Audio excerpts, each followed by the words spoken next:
So I'm going to talk to you a little bit about a much longer project for us. This is a Maserati Sebring 3500 GT.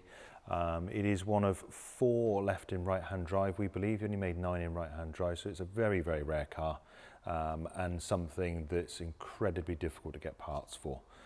So therefore we have to make most of the body parts that we've had to do on site using things like these English wheels and all the other machines that we've got. The car came to us through a company that stores vehicles for customers, and they came to us looking to get this car done.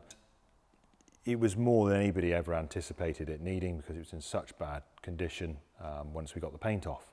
So it's one of the first cars we've ever had chemically dipped, which showed up all the problems with the body and some really poor repairs. But that's kind of what people did to these cars back in the sort of 80s and 90s. They weren't worth as much as they are now. So having small repairs done that were good enough was okay back then, but they just aren't good enough anymore. And these cars have got to be absolutely spot on to go on to do shows, competitions, and just be people's everyday driver that they can go take places and be very proud of.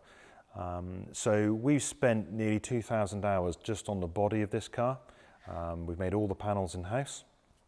We've also managed to borrow another car we managed to find in right-hand drive to make sure all our shapes are correct, because the car was so bad before, we'd lost a lot of the original shapes, and that proved its own challenges along the way. Just to list a few items, we've replaced all the floors all the way through, a couple of small sections of the chassis legs in the middle, and then we've done complete rear quarter panels, doors, front wings, bonnets had a couple of small repairs.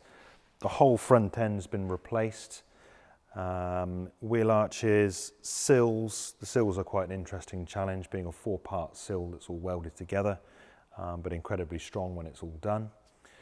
And the car is currently sat after it just finished its dry fit, so that's when we fit all the sort of trims and chromes, and the glass all needs to go back in and all those sorts of things. Make sure everything fits still. Luckily to say, this has had a couple of little snagging bits, nothing too serious, but when you've got a car that was so bad and you've changed it to something like it is now, you can put up with a couple of hours of just tweaking shapes here and there to make sure the window frames fit absolutely spot on. So the next step for the Maserati is to go back into our paint shop. You can see it's had an epoxy primer put on some of it just to keep everything rust free.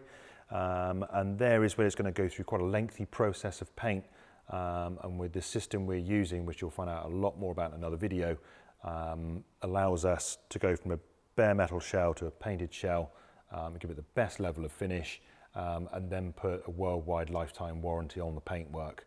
And then after it's spent somewhere between 8 to 10 weeks in the paint shop, it'll then go back into the mechanics, and they'll then refit the whole thing from the ground up. So we're going to be sharing the journey through the paint shop and through the refit procedure with you guys on social. So yeah, please keep following, and if there's anything you'd like to discuss with us or any of your cars, then please get in touch.